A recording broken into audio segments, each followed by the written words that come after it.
नमस्कार, आप देख रहे हैं आई इंडिया और मैं हूं पंकज सिंह गौर। और आज आई इंडिया के स्टूडियो में खास मेहमान वरिष्ठ पत्रकार, साहित्यकार और रंगकर्मी ज्ञान प्रकाश सिंह प्रतीक जी फिर एक बार पहुंच चुके हैं। पहले तो उनका बहुत बहुत स्वागत। दर्शकों, आज एक बहुत ही महत्वपूर्ण जानकारी से आपको रूबरू करा रहे हैं। वैसे तो स्वांग कला जो विधा है वो विलुप्त हो चुकी है, लेकिन बहुत कम लोग जानते होंगे कि सीतापुर की स्वांग जो विधा है वो कैसे अकबर के दरबार तक पहुंची। ये हमें बताएंगे, क्योंकि दशकों तक स्वांग कला करने वाले ज्ञान प्रकाश सिंह प्रतीक हमारे साथ मौजूद हैं, जिन्हें हम आगे एक नए रूप में भी आज देखेंगे। वो विलुप्त जरूर हो गई है, लेकिन इनके अंदर अभी भी वो जीवित है। तो प्रतीक जी, हम जानना चाहेंगे कि जो स्वांग कला है, जो विधा थी, ये कितने साल पहले विलुप्त हुई है? कारण क्या रहा, आप मानते हैं? स्वांग कला अत्यंत प्राचीन विधा है और स्वांग कला के जरिए बड़े बड़े राजा, जैसे आपने चंद्रकांता सीरियल देखा होगा, उसमें अक्रूर सिंह के साथ अय्यार हैं, तो जासूसी का काम भी लोग स्वांग कला के माध्यम से कराते थे। तो स्वांग कला कही जाए इस धरती में रची बसी बहुत ही प्राचीन सांस्कृतिक विधा है, जो अब विलुप्त प्राय हो गई है। सरकार भी और प्रशासन भी इस कला पर कोई विशेष ध्यान नहीं दे रहा है। नहीं तो ये कला गांव-गांव में जो है दर्शकों के सिर पर चढ़कर के बोलती थी और लोग इससे स्वस्थ मनोरंजन करते थे और इसमें बहुत सी शिक्षाएं भी होती थी।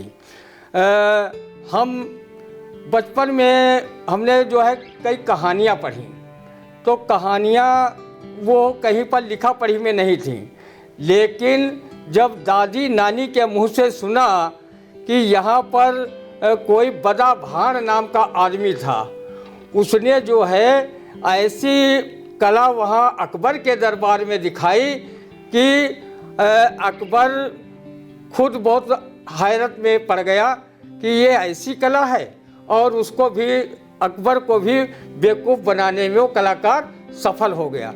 वो था बदा भाण। सीतापुर जनपद के जो पीरनगर गांव है, जिसको परगना भी कहा जाता है। अफसोस की बात यह है कि आज़ादी से लेकर आज तक उस गांव में कोई भी IAS अधिकारी मुआयना करने नहीं गया। ये बड़ी बात है। जो सीतापुर का बदा भाड़ था वो अकबर को भी बेवकूफ़ बना देता था अपनी कला से। और ये एक महत्वपूर्ण बात अब निकल करके आ रही है कि अकबर और सीतापुर का एक रिश्ता रहा है। सीतापुर, उनके नवरत्न यहीं के थे, तो ये बदा भाड़ पहुँचे कैसे अकबर तक? बदा भाड़ चूँकि गांव-गांव में, सीतापुर जनपद के गांव-गांव में वो अपनी नकलें किया करते थे, और ख़ास करके वो कार्तिक पूर्णिमा जो होती है उसमें कथकी होती है पीरनगर में। पीरनगर जो है गोमती और गोन नदी के संगम तट पर गांव बसा हुआ कसमंडा ब्लॉक अंतर्गत, और वो परगना भी है जो अंग्रेज़ों के समय से है। और वहाँ पर अंग्रेजी समय में स्कूल था, और वहाँ का एक बहुत प्रसिद्ध मंदिर है, बहुत प्राचीन मंदिर है, साठिका देवी का मंदिर, उसकी भी बड़ी मान्यता है। तो वहाँ भी ये कला उपजी, और वो गांव-गांव में बदा भाण नाम का आदमी ये करता रहा। जब उसकी शोहरत काफ़ी फैल गई, तो राजा टोडरमल ने सोचा कि हमारे ज़िले में एक ऐसा कलाकार है, ऐसी विधा है जिसको वो कर रहा है, तो क्यों ना सम्राट अकबर के सामने इसको पेश कराया जाए। तो यहाँ से उसको बुलाया और वो वहाँ पहुँचा दिल्ली, और दिल्ली में उन्होंने अकबर को और फतेहपुर, वो आगरे किला में भी दिखाया उसने, तो उससे बड़े मंत्रमुग्ध हुए और वो वहीं रहने लगा। लेकिन वो कला जो छोड़ गया सीतापुर में, वो अब भी उसी गांव में जीवित है। हर साल चाहे जितने पढ़े लिखे लोग हों, वो अपने गांव आते हैं। कतकी के दिन उस इस स्वांग कला को वो लोग कलाकार के रूप में करते हैं बिल्कुल। गांव के तो लोग। एक सीतापुर का ऐसा भी गांव है जहां आज भी स्वांग कला जीवित है। ये महत्वपूर्ण जानकारी ज्ञान प्रकाश सिंह प्रतीक हमें दे रहे हैं और सबसे बड़ी जानकारी ये दी उन्होंने कि स्वांग कला राजा अकबर के दरबार में कैसे पहुंची, पहुंचाने वाला कौन था, वो भी सीतापुर के जो राजा थे टोडरमल, और उन्होंने पहुंचाया। और उसके बाद उनके वो जरूर चले गए जो स्वांग ले यहाँ से राजा के दरबार में दिखाते थे, लेकिन उनके गांव में जीवित है। तो आपका जाना हुआ उस गांव में कभी? हाँ, हम गए, क्योंकि हमारा जो पैतृक गांव हमीरपुर है वहाँ से वो 3 किलोमीटर की दूरी पर है। तो हम लोग बचपन में वहाँ कथकी देखने जाते थे, तो हमने स्वांग कला अपने आँखों से देखा। वहाँ फूहड़ मेहरी एक स्वांग चलता था, एक में जो है गाजर का चोर डाकू, जो आज हम दिखाने जा रहे हैं गाजर का चोर, ये भी हमने वहीं पर देखा। और इसी प्रकार नौरंगिया सूप वाला भी स्वांग मैंने वहीं पर देखा। तत्कालीन यहाँ जिलाधिकारी विनोद शंकर चौबे जी थे, उनके सामने ये हमने स्वांग प्रस्तुत किया था। तो आज हम आई इंडिया के दर्शकों को भी दिखाना चाहते हैं कि ये हमारे ज़िले में जो रची बसी कभी ये विधा थी, आज के 450 साल पहले वो पुनर्जीवित करने की उसको आवश्यकता है, ये लुप्त प्राय हो चुकी है। बिल्कुल। तो बिल्कुल स्वांग कला जो लुप्त प्राय हो चुकी है उसको पुनर्जीवित करने की मांग भी कलाकार उठा रहे हैं। और अब हम दूसरे रूप में ज्ञान प्रकाश सिंह प्रतीक और उनके साथी कलाकार को भी दिखाएंगे कि स्वांग कला क्या होती थी। चूँकि आज की युवा पीढ़ी से वो दूर होती जा रही है, लेकिन आज भी उन्होंने उसे जीवित रखा हुआ है। और सरकार से ऐसे कलाकारों की मांग है कि कम से कम जो सदियों पुरानी ऐसी विधा थी जो विलुप्त प्राय होती जा रही है, उसे फिर से पुनर्जीवित करें। तो आज प्रतीक जी क्या दिखाने जा रहे हैं? आज हम गाजर का चोर स्वांग दिखाएंगे। उसमें चोर की भूमिका हम स्वयं करेंगे और हमारे साथी और दैनिक अभय विचार के संपादक रामकिशोर यादव जी चौकीदार की भूमिका निभाएंगे। बिल्कुल। आप देखिए और मनोरंजन लीजिए अपनी पुरानी विधा स्वांग कला। बिल्कुल। तो देखिए गाजर का चोर। जागते रहो, जागते रहो, जागते रहो, जागते रहो, जागते रहो,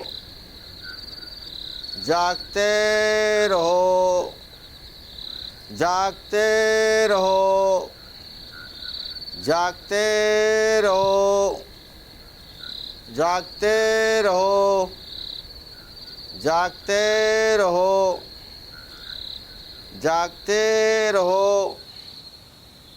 चोरवन का बड़ा जो है आतंक है यहाँ। चोर बहुत जीना हराम किए हैं। आए दिन चोरवा चोरी कर ले जाते हैं, जीना हराम किए हैं। जागते रहो, जागते रहो, जागते रहो, जागते रहो, जागते रहो, जागते रहो, जागते रहो, जागते रहो, जागते रहो, जागते रहो, जागते रहो, जागते रहो, जागते रहो, जागते रहो। बड़ा आतंक है चोरवन क्यार। इस गांव में यहाँ बहुत चोर आवत हैं। लोगन क्यार वहाँ गांव में यहाँ सोना मुश्किल कर दिन है।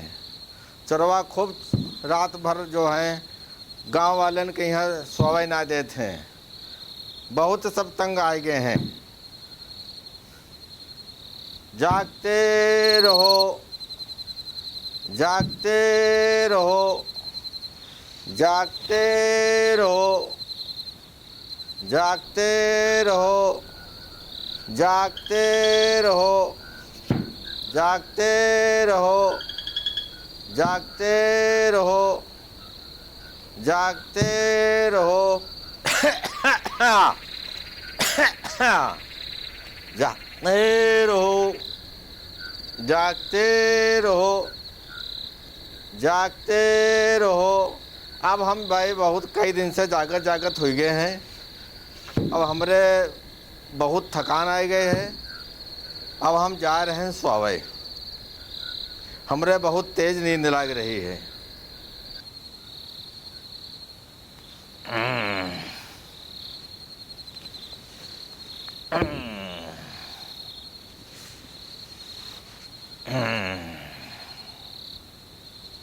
बहुत कई दिन हो गए जागत जागत चरौन चक्कर में यहाँ सब नींद खराब करे हैं। अब बहुत तेज नींद आ रही हमरे, हम जा रहे हैं सोवे।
दर्शकों, कैसा लगा ये कार्यक्रम हमें ज़रूर बताइए अपने कमेंट बॉक्स में। चूँकि जो कलाकार थे आज स्वांग कला के जरिए गांजर के चोर की प्रस्तुति दे रहे थे, निश्चित रूप से जो विलुप्त हो चुकी विधा उसको भी आज इन कलाकारों ने जीवित रखा है और सरकार तक ये बात जरूर पहुंचनी चाहिए। आपके कमेंट के जरिए हमारा उत्साहवर्धन भी जरूर होना चाहिए और आने वाले दिनों में हम इन्हीं के जरिए और भी बहुत सारी चीज़ें आप तक पहुंचाने का काम करेंगे। धन्यवाद।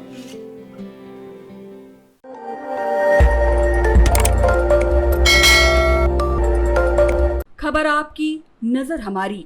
देखते रहिए आई इंडिया।